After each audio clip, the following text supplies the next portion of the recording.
그럼 관계에 또 질식되는 이유 이런 게 있던데 책에 보니까. 맞아요. 타인은 지옥이다. 지옥은 바로 타인이었다. 근데 타인의 시선에 너무 이식하는 사람들이 늘 지옥을 경험하는 것 같아요. 오늘 책은 바로 관계에도 연습이 필요합니다입니다. 작가님, 올해요. 진짜 재택근무를 많이 하고 아이들도 학교를 잘 안 가고 그러다 보니까 가족끼리 함께 있는 시간이 많이 늘어나면서 사이가 더 좋아졌을까요? 갈등이 더 많아졌을까요? 이전에는 시간을 가지고 싶었겠지만 막상 시간을 가지면 대화를 나눌 뭔가 없을 것 같아요. 그거 힘들 것 같아요. 그 정도가 아니라 오히려 너무 심각했어요. 그래서 아동폭력 신고 건수가 상당히 많이 늘어났고 그리고 가정폭력 많이 늘어났습니다. 그리고 지금 법원에 이혼 소송을 신청해도 예전처럼 이렇게 빨리빨리 진행이 안 돼요. 그만큼 더 증가했다. 그럼요. 그래서 이혼을 고민하면서 상담을 신청하는 건수는 작년보다 올해 월등히 많은 것 같아요. 그래서 가족끼리 함께 많이 있으면 우리가 더 많이 대화하고 더 좋을 줄 알았는데 부부끼리도 너무 많이 싸우고 그리고 부모 자녀 간의 갈등도 아주 그렇죠. 심해진 거죠. 애들이 온라인 수업하는 거 부모님이 챙겨주지 않으면 이게 쉽지 않은 부분이었어요. 그래서 부모 자녀 사이의 갈등도 좀 많아지고 그리고 이제 부모님을 자주 못 만나게 되니까 사실 60세 이상의 노인층 같은 경우는 이 온라인에 원래 익숙했던 분들이 아니면 그렇죠. 이 자식도 자주 못 만나게 되고 밖에도 잘 못 나가고 그리고 뭐 화상통화 이런 거 사용할 줄 모르시는 분들은 우울증이 너무 심각해지셨어요. 그래서 특히 뭐 자녀들 다 해외에 나가 있고 그리고 혼자 사는 독거노인들의 우울증이 아주 심각하다고 할까요? 그래서 제가 상담했던 할머니 한 분은 자식들이 전부 다 이제 해외에 나가 있는 상태인데 뉴스에 보니까 코로나 걸려서 사람들이 죽었다. 또 독감 예방 백신 맞고 또 좀 죽었다. 이런 뉴스가 나오니까 나도 코로나 걸려서 또는 독감 백신 잘못 맞아서 오늘 밤에 자는 잠에 가면 좋겠다. 이런 생각을 매일 밤 한다. 이런 분도 계셨습니다. 야, 그만큼 어떻게 보면 코로나 이전의 시대에는 우리가 가족끼리 함께할 시간이 없어서 힘들었는데 코로나 이후의 시대에는 함께하는 시간이 있지만 함께할 소통이라든가 관계나 이런 거에 문제라든가 힘듦이 있다. 맞아요. 지금 이 방송 보면 이제 그게 어느 정도는 해결이 된다. 그런 이야기인데 자, 일단 그러면 첫 번째 방금 말씀하신 대로 재택근무하면서 시간이 가족들과 보내는 시간이 많아지면서 분쟁이 좀 일어나는데 이런 거 좀 가볍게 좀 어떻게 해결하면 좋을까요? 저희 보면 갈등이 제일 많은 연령대가 30, 40대인 것 같아요. 30, 40대가 바빠서 가족과 함께 할 시간이 많이 없었습니다. 너무 바쁘다 보니까. 그런데 갑자기 집에 있을 시간이 늘어났어요. 여기에 우리가 어색함도 느꼈고 또 어린 자녀들은 이제 아내가 엄마의 역할이 훨씬 크다가 아빠가 집에서 재택근무하면서 애들을 가까이서 보게 된 거예요. 그러면 아빠들이 잔소리 많이 하게요, 안 하게요? 아빠가 얘기 많이 하죠. 30대 후반부터 40대 후반 사이의 아빠들, 우리 구독자 중에도 그 연령대 많으시잖아요. 의외로 그 연령대의 아빠들이 잔소리를 너무 많이 하시는 거예요. 원래 아빠는 잠깐 있어야 돼, 같이. 맞아요. 그러니까 애들이 엄마 한 명한테 잔소리 들을 땐 견딜만 했는데 아빠까지 잔소리 하니까 너무 힘들었다. 그리고 엄마가 막 자기를 야단칠 때 아빠가 내 편 들 줄 알았는데 아빠가 이제 엄마 편 드는 거예요. 아빠가 엄마 편 안 들면 엄마 아빠가 또 싸우니까.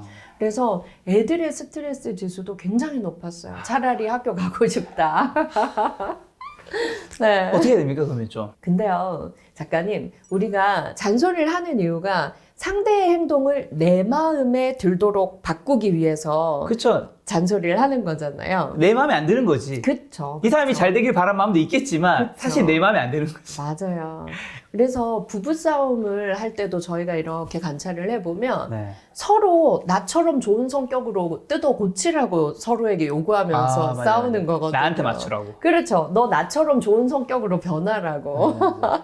그런데 잔소리를 통해서 그 사람의 행동을 좋게 바꿀 수 있는 확률은 무려 0%입니다. 0%. 네. 우리 뇌는 내가 하려고 했던 행동도 네. 상대가 잔소리로 하게 되면 우리 뇌 속의 행동의 스위치에 불이 확 내려갑니다. 그래서 어릴 때 엄마가 공부 안 해? 그쵸. 그럼 공부 더 하기 싫고. 그렇죠. 네. 그래서 사실 우리가 네. 배우자에게 자녀에게 잔소리를 하는 이유는 네. 사실 나의 간절한 소망이거든요. 내 부탁 좀 들어줘 플리즈예요. 근데 우리가 그걸 솔직하게 플리즈로 말하면 되는데 나의 욕망과 나의 소망을 플리즈로 말하면 되는데 그걸 지적하고 명령하듯이 말하기 때문에 네. 싸움이 일어나는 거거든요. 그래서 사실 우리가 대화하는 방법만 조금만 배워도 그 가족 내의 갈등을 정말 많이 줄일 수가 있어요. 근데 이건 가정뿐만이 아니라 회사에서도 마찬가지죠. 근데 우리가 대화하는 법 어디서 배워본 적이 있나요? 잘 없죠. 학교에서는 맞아요. 배운 것 같죠. 그냥 세상을 살아가면서 관계 속에서 배우는 것 같아요. 맞아요. 대화는. 맞아요. 근데 이게 우리가 다른 나라의 샘플을 좀 보면 네. 이제 덴마크, 핀란드 이런 데는 행복 지수가 아주 높잖아요. 특히 덴마크는 행복 수업이 정규 교과 과목입니다. 아, 진짜? 초1부터 고3까지. 일주일에 한 번 1시간을 행복을 교육받고 성인이 되는 거예요. 아, 행복도 교육이 필요하군요. 교육을 통해서 행복을 많이 느낄 수 있는 방법을 배우고 졸업한 사람들은 행복 지수가 달랐어요. 그래서 덴마크는 7살 어린아이부터 80세 노인까지 모두가 행복하다라고 답을 하거든요. 핀란드도 그런 행복 교육을 받습니다. 그래서 행복 교육에서 어떤 교육을 받나 초등학교 수업을 보았더니 네. 서로 관계 맺을 때 공감하는 법, 상대의 감정을 이해하는 법, 네. 그리고 내 감정을 잘 표현하는 법, 이런 걸 행복 수업에서 배운다는 거예요. 그게 바로 갈등을 줄이는, 그리고 갈등이 생겼을 때 빨리 화해하고 도움을 요청하고 이런 방법을 배우니까 적을 만드는 일이 굉장히 적어지겠죠. 그리고 작은 갈등이 생겼을 때 빨리 그걸 우리가 소통을 통해서 화해할 수 있고 사실 우리가 관계의 만족도가 행복 만족도랑 일치하거든요. 일치하죠. 그래서 우리가 관계에 있어서 제일 중요한 대화에 대해서 좀 배우면 관계도 편해지고 우리 인생의 행복도가 아주 높아집니다. 관계에 네. 필요한 대화법. 방금 말씀하신 거는 아마도 잔소리보다는 좀 부탁의 의조가 더 낫다라는. 그렇죠. 우리가 가까운 사이에서 화내고 짜증내는 일이 많잖아요. 만만하니까. 그렇죠. 네. 근데 화내고 짜증내는 그 감정의 뿌리로 들어가 보면 화와 짜증이 아니에요. 걱정과 불안이거든요. 특히 가까운 배우자, 그리고 내 자녀들에게 화가 나고 짜증이 나는 이유는 네. 걱정되고 불안한 게 있기 때문에 야, 너 그렇게 숙제도 안 하고 TV만 보고 너 그래서 커서 모델래? 이게 화내고 짜증내는 것 같지만 걱정이죠. 그렇죠. 걱정과 불안이에요. 제가 공부 좀만 하면 잘하는데 왜 저렇게 일의 앞뒤 순서를 잘 모를까? 근데 사실 그거를 대부분의 부모님들이 그렇게 얘기하잖아요. 근데 그럼 그거를 박사님은 어떻게 얘기하면 되는 거예요? 방금 그 똑같은 얘기를? 그걸 그대로 내 감정을 고백하면 돼요. 어떻게? 야, 다음 주간 시험인데 네가 계속 TV만 보고 있으니까 아빠 불안하다. 요거까지만 보고 아빠도 책 읽을 때 너도 문제집 좀 풀면 어때? 예. 그래서 감정을 고백하고 플리즈로 말하는 거죠. 근데 이게 가까운 사이일수록 사실 용기가 필요합니다. 그렇죠. 네. 약간 좀 닭살 돋는 것 같기도 하고 살짝. 그런데 이런 연습이 잘 되어 있는 가족들이 다른 가족이 볼 때는 닭살 돋지만 네. 굉장히 잘 지낼 수 있다는 거죠. 그래서 관계도 연습이 필요하고 그리고 이런 대화도 연습이 필요하구나. 이게 정규 교과 과목에서도 다루어져야 된다. 네. 이런 필요성을 많이 이제 사람들이 느끼기 시작해서 영국에서는 올해 9월 1일부터 인간관계 교과 과목이 정규 교과 과목으로 채택이 되었습니다. 그래서 초1부터 고3까지 일주일에 한 번 1시간 인간관계를 교육받고 졸업을 하고 성인이 되는 거죠. 그거 너무 괜찮지 않나요? 그렇죠. 네. 사실 사람이 스트레스 받는 대표적인 두 가지가 업무 스트레스, 내 일. 맞아요. 두 번째가 결국 회사 생활 제일 힘든 건 사실 일보다는 뭐 같은 상사 때문에 뭐 맞아요. 이런 거잖아요. 또라이 피해서 딴 회사 가면 더 심각한 그렇죠. 또라이가 기다리고 또라이 신랑 있다. 보존의 법칙. 어딜 가나 그 합은 똑같다. 그래서 제가 대기업 그 사보에 고민 상담실 칼럼을 오랫동안 써왔는데요. 제가 너무 웃긴 게 뭐냐면 직장인들의 고민 상담이 오는 거에 95%가 전부 직장 내 인간관계에 대한 고민입니다. 그래서 직장을 그만두고 싶은 이유 1위도 인간관계. 그리고 이직하고 싶은 이유의 1위도 인간관계. 관계 때문에 힘들어서 이직했다면 거기선 만족해야 되잖아요. 안 되죠. 그렇죠. 만족도는 이직한 직장에서 더 낮게 나타났습니다. 그래서 우리가 내가 좀 싫고 좀 얼굴 보기 힘든 사람이라도 팀 프로젝트 일만큼은 그 관계의 감정과 상관없이 일은 할 수 있고 매일 얼굴 보면서 괴롭지만 협력해서 일은 할 수 있고 그런 것을 우리가 좀 감정을 컨트롤하는 법, 대화하는 법 이런 관계 교육을 통해서 좀 많이 완화할 수는 있습니다. 네. 지금 관계가 힘들다는 얘기 해주셨는데 네. 나이가 들고 사회생활 경험이 쌓이면 네. 관계에 대한 연습도 많이 된 거잖아요, 사실은. 네. 근데 사실 나이가 들어도 여전히 관계가 힘든 것 같아요. 사람이 어렵고. 맞습니다. 근데 그건 왜 그런 거예요? 자기가 해온 패턴대로 계속 살기 때문에 계속 힘든 것 같아요.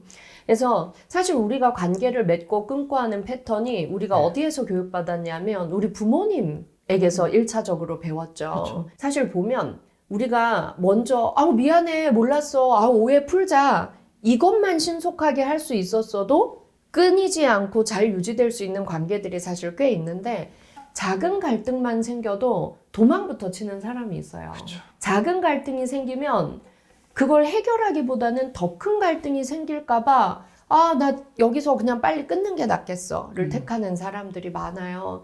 근데 그런 분들을 상담을 해보면 가족 내에서 갈등 해결하는 법을 배우지 못하고 그런 가족 관계에서 상처가 많은 분들이 실제로 많습니다. 그래서 이 방송 보시는 분들 중에 결혼하고 배우자가 있고 자녀가 있는 분이라면 부부싸움의 횟수는 이혼에 큰 영향을 미치지 못했습니다. 아, 진짜? 네. 저는 판사님들 교육을 자주 하는데요.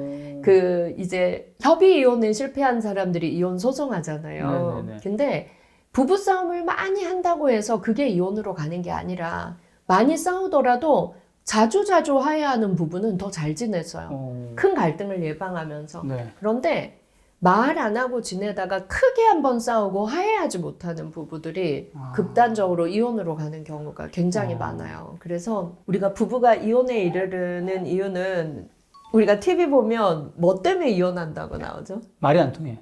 어머, 작가님, 사람들이 다 성격 차이라 그래요. 드라마 너무 많이 봐서.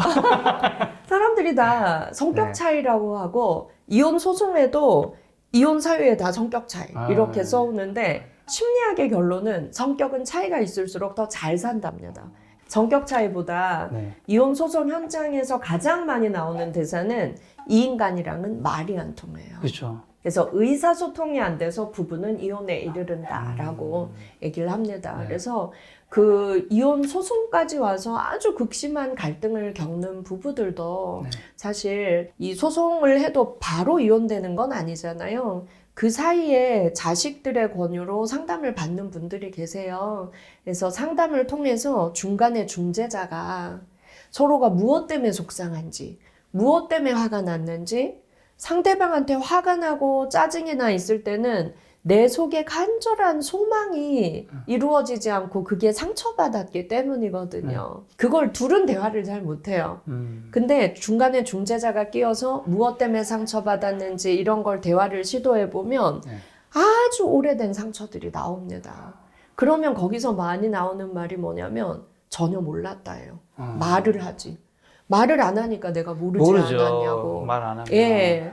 그래서 우리가 가까운 사이에서 내 감정을 솔직히 고백하고 이렇게 대화하는 방법을 좀 배우는 건 사는 데 있어서 아주 가성비 높은 실용적인 소통 방식인 것 같습니다. 저는 박사님 말 사실 너무 공감 가는 게 부부든 어떤 뭐 이성이든 이게 무슨 사건이 발생을 하잖아요. 그래서 이 사건 자체는 저는 성격 차이로 인해서 발생할 수 있다 생각해요. 그렇죠. 뭔가 서로가 내성적이고 외성적이고 네. 다툼이 있을 수 있잖아요. 네. 근데 이 사건을 해결하는 게 소통인 거잖아요. 맞아요. 근데 이 소통이 안 되면 이 사건이 해결이 안 되는 거예요. 맞아요.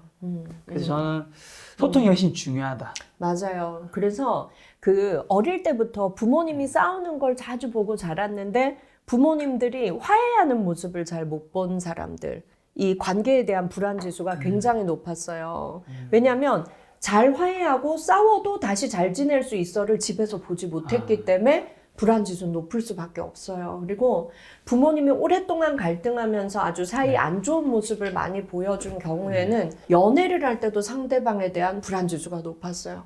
작은 갈등이 생기면 이거 빨리 풀어야지가 아니라 이렇게 작은 걸로 우리가 싸우는데 다음에 큰 걸로 얼마나 많이 싸우겠어? 미리 헤어지는 거죠. 미리 이 남자는 안 되겠다라고 선을 긋고. 그래서 이 방송 보시는 우리 젊은 구독자분들 자녀 앞에서 뭐 싸우는 건 괜찮습니다. 그런데 싸웠다면 뭐도 반드시 보여줘라. 해결하는 거. 네, 잘 화해하고 갈등을 극복하고 잘 지낼 수 있다는 가능성을 아이들에게 보여주는 게 제일 좋은 관계 교육입니다. 그렇네요. 저희 부모님이 싸우는 거는 엄청 많이 보여주셨는데 해결하는 걸 보여준 적이 없어. 우리 엄마도. 항상 해결은 그냥 시간이 지나서 그냥 덤덤해진 느낌이야. 맞아. 해결된 게 아니라 그냥 시간 지나서 에이 뭐 어떻게 하겠어. 바로 그거예요. 근데 가족은 한 공간에서 좁은 공간에서 계속 같이 지내다 보니까 시간이 지나면 좀 까먹고 그쵸. 그냥 좀 해결이 되는데 우리가 밖에서 만난 타인과의 관계에서는 그게 안 돼요. 그러니까 우리가 끊고 단절하고 도망가고 이걸 좀 많이 택하는 경향이 있죠. 네. 자, 그럼 관계에 또 질식되는 이유 이런 게 있던데 책에 보니까. 맞아요. 네. 질식까지 어떤 건가요? 그래서 보면 그 사르트르가 이런 말을 했어요. 네. 타인은 지옥이다. 지옥은 바로 타인이었다. 맞습니다. 뭐 웹툰 제목, 드라마 제목으로 나와서 아주 인기를 끌었죠. 공감이 갑니다. 근데 그 대사를 우리가 좀 오해하고 있습니다. 그 사르트르가 쓴 닫힌 방이라는 희곡에 나오는 대사인데요. 거기 보면 남자 한 명과 여자 두 명, 이 세 명이 어느 날 지옥에 갑자기 떨어집니다. 근데 그 지옥이 어디냐면 호텔방이에요. 지옥치고 꽤 괜찮죠. 좋은데요? 근데 이 호텔방에서 영원히 함께 살아가야 돼요. 남자 하나, 여자 둘. 근데 창문이 없고 탈출구가 없어요. 그리고 24시간 함께 지내야 합니다. 그래서 나중에 한 명이 이런 대사를 해요. 지옥은 바로 타인이었다. 지옥은 타인의 시선이었다. 라고 말합니다. 그래서 보면 그 호텔방에서 지옥을 경험한 건 24시간 타인의 시선을 의식해야 되고 신경 쓰는 것 자체가 내 삶을 지옥으로 만드는 거다라는 의미였는데요. 제가 상담을 해보면 자아 존중감이 높은 사람은 타인의 시선 별로 의식 안 해요. 그냥 누가 나를 오해해도 나 아닌데 저 사람 오해하네? 그 오해를 풀려고 노력하고 맞아. 그리고 누가 날 욕해도 크게 괴로워하지 않습니다. 저 웃기는 인간이네. 왜 나를 뒤에서 욕해? 뭐 날 질투하나? 이렇게 생각할 수도 있죠. 근데 타인의 시선에 너무 의식하는 사람들이 늘 지옥을 경험하는 것 같아요. 그래서 내 생활이 안 될 정도로 타인의 시선을 의식하고 타인의 시선에 질식된 특히 직장인들. 그래서 우리가 생각하는 좋은 직장에 다니는 사람들도 직장을 그만두고 쉬어야 되겠다라고 상담할 때 보면 직장 내에 한두 명 갈등이 있는 그 사람 때문에 내 인생의 브레이크가 걸리는 그쵸. 경우도 많습니다. 그래서 우리가 제일 경계해야 될 게 관계에 질식되는 것. 그래서 나의 자아 존중감을 좀 높이고 타인이 나에게 뭐라 하건 말건 내가 나를 믿고 나는 그렇지 않은데 저 사람 날 오해하네? 이걸 어떻게 해결해 볼까? 이런 마음 근육을 좀 키우는 연습이 되어 있지 않으면 우리는 늘 지옥을 경험할 수 있는 것 같습니다. 방금 말씀하신 사르트르에서 되게 전 좋았던 내용이 책 내용을 보면 앞에서 말한 닫힌 방으로 돌아가 보면 갇힌 방의 문이 열려서 세 사람이 탈출할 수 있는 기회가 있었습니다. 그런데도 그들은 문 밖으로 나가지 않아요. 타인과 함께하는 것이 역겹긴 하지만 혼자 있는 건 더 끔찍한 고통이라 생각하거든요. 혼자는 외롭고 타인은 힘들고 요즘 시대의 인간관계이지 않을까. 맞습니다. 그래서 타인이 지옥이었다. 타인의 시선이 이렇게 힘들구나. 거기서도 닫힌 방에서 보면 잠깐 문이 열릴 때가 있어요. 그럼 당장 도망가야 되잖아요. 근데 갈등하다가 나가지 않아요. 타인의 시선이 힘들긴 하지만 혼자가 되는 건 더 외롭기 때문에 그 시선을 견디면서 나를 좀 지키면서 적당한 거리를 유지하면서 그래도 함께 살아가는 게 훨씬 낫다가 심리학의 결론이기도 합니다. 그러면 또 그 책에 보니까 이제 우리가 좋은 관계를 위해서는 좋은 사람인 걸 그만둬야 된다고. 맞습니다. 화병이라는 단어 알고 계시죠? 알고 있죠. 예, 이 화병이라는 단어가 네. 세계 정신의학 사전에 공식 등재가 되어 있는 단어입니다. 저의 그 심리상담 스승이기도 한 이시영 박사님이 네. 그 전 세계 공통으로 쓰는 정신의학 용어 사전에 화병을 그분이 등재하셨어요. 예. 근데 왜 그분이 나서서 했냐면 한국에만 있는 병이 화병이에요. 아, 해외는 없어요? 네, 그래서 이게 영어도 표기가 화병, HWANG. 아, 진짜요? 한국어 발음 그대로입니다. 이게 해외에 이 병이 없는 거예요? 그냥 이런 의미가 없는 거예요? 이런 의미를 만들 필요가 없었던 거죠. 왜요? 왜냐면 한국 사람들이 유독 심해요. 어릴 때부터 참아라. 참는 사람 참나무 된다. 네가 이해해라. 참아라. 삭혀라. 감정을 삭히라 많이 그랬어요. 많이 화나고 짜증나고 내 감정을 솔직하게 말하면 맞아요. 오히려 혼났어요. 맞아요. 너 너무 이기적이야. 그래서 우리는 내 감정을, 특히 부정적인 감정을 상대한테 표현하는 걸 늘 억눌러야 했어요. 울화병. 그 세계 정신의학 용어 사전에 그 병명을 뭐라고 해외 의사들이 해놨냐면 유독 한국인에게서 발견되는 분노 증후군이다. 이렇게 돼 있습니다. 그 분노는요. 상대한테 분노를 표출하는 사람은 화병에 안 걸려요. 그렇죠. 착한 사람들. 화를 꺼내니까. 그렇죠. 착한 사람들의 화병이 제일 심각한 울화병. 그 화병이 우울로 가고 무기력으로 가고 대인기피로 가고 나를 죽이는 병이 화병이죠. 그래서 남에게 좋은 사람이기 위해서 나에게 나쁜 사람으로 살지 말자가 제가 이 책에서 강조하고 있는 내용 중에 하나입니다. 내 마음의 주인은 나고 내가 내 마음을 좀 보살펴야. 사실 저는 이 부분에서 너무 좀 와닿는 게 사실 저희 어머니가 이제 몇 년 전에 돌아가셨거든요. 네. 구독자분들이 다들 아세요. 네. 근데 어머니 가장 큰 병 중 하나가 합병이었거든요. 네. 보통 합병인 분이 내성적인 분이거나 맞아요. 아니면 좀 착한 분일수록 맞아요. 내 그 힘든 걸 안 끄집어내잖아요. 맞아요. 네, 그러다 보니까 이게 저도 어머니 읽고 난 다음에 그 엄마에 관련된 책을 냈는데 그때 썼던 이야기 중 하나가 그걸 안 끄집어내다 보니까 내 몸에 독이 쌓인다. 맞아요. 내가 힘든 거든 뭐든 어떤 거든 내 주변 사람들한테 좀 이야기를 하면서 사실 풀어지는 게 있죠. 어떻게 보면 맞아요. 박사님 같은 분에게 상담을 하는 분도 사실 상담을 하면서 이야기를 하는 걸로 사건 자체 해결되는 건 아니잖아요. 맞아요. 근데 거기서 꺼내면서 맞아요. 저는 치유받는 게 있다고 생각하거든요. 맞아요. 그 대신 아무한테나 꺼내지 말고 정말 잘 들어주고 잘 공감해 줄 수 있는 사람에게. 공감은 죽어가는 사람도 살리는 힘이 그렇죠. 있거든요. 근데 우리 어머니들이 거의 다 화병이 있으세요. 있죠. 네. 삭혀라, 참아라. 우리 감정은 뭐 된장도 고추장도 김치도 아니에요. 삭히면 안 돼요. 그래서 저는 감정을 우유에 많이 비유를 하는데요. 200ml짜리 우유, 종이팩 우유. 작가님 그 상한 거 보셨어요? 상하면 어떻게 되던가요? 퉁퉁 불잖아요. 그렇죠. 빵빵하게 부풀어 오르다가 그거 터지거든요. 그러면 그 악취가 온 사방에 퍼져서 엉망이 됩니다. 우리 감정이 바로 그래요. 그래서 우리 감정은요, 우리 마음 용량은 딱 정해져 있어요. 그래서 요 그릇이 큰 사람도 있고 태어날 때부터 작은 사람도 있어요. 내가 분노와 우울과 짜증이 가득 차 있다면 이게 그냥 삭혀서 없어지는 게 아니라 반드시 비워서 버려야 돼요. 그래야 여기에 긍정도 행복도 좋은 감정이 담길 수가 있습니다. 그래서 제일 좋은 건 잘 들어주고 지혜로운 답을 줄 수 있는 사람과 대화하면서 말로 풀기. 그런데 아무한테나 말로 풀었다가는 더 큰 상처로 돌아오죠.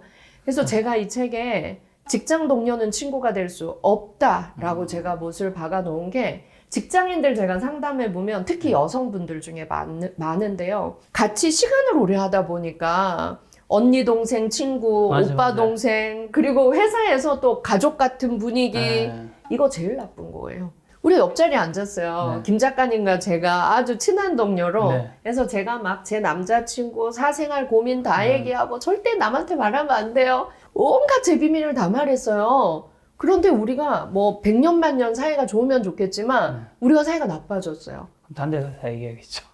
그럼 그때부터 직장 생활의 지옥을 맛보게 되는 거예요. 그런데 우리가 또 같은 팀이고 팀 프로젝트를 계속 같이 해야 되고 지방 출장도 계속 같이 다녀야 된다고 생각해 보세요. 그때 다들 이직을 결심하게 되는 거죠. 그래서 직장 동료와 무조건 나쁘게 지내라는 말이 아니라 너무 가까운 사적인 친구, 언니 동생, 오빠 동생, 형 아우 이런 관계에 주력하지 말라는 거죠. 업무적 협력 관계다. 이렇게만 생각하고 일하는 게 오히려 직장을 편하게 다닐 수 있는 방법입니다. 그러면 이건 농으로 드리는 건데 그럼 이제 직장 동료를 친구로 보지 말자는 거잖아요. 어느 정도는. 네, 선을 긋자. 그럼 사내 연애 안 되겠네요.